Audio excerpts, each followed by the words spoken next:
Dushovoy burchagimizdan boshlaydigan bo'lsak, mana ko'ryapsizlar, PVH bilan qoplangan. Ugilimiz dushovoy zona bo'lganligi uchun bu joy maxsus parda bilan to'siladi. Arestonimiz mana bu tomonga joylashgan. Ko'rishlaringiz mumkin, mana unitazimiz va uni yonida mana tahoratxona. Tahorat uchun joy.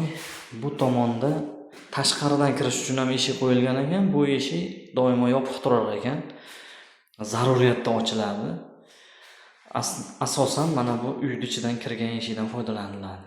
Mana bu tomonda to'pli polni joylaganmiz. Mana bachokchasi, nasoslarimiz. Eng asosiysi mana ko'rishlaringiz mumkin, uzo sistema qilingan, odamni to'kirishdan himoya qiladi.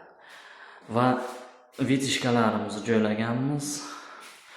Devorimizni aytib o'tdim, travertin qildik. Bu tomonlari travertin bo'ldi. Pollarimiz mana 60 ga 60 kafellari bo'lgan. Burchagimiz o'sha aytganimdek PVH panel.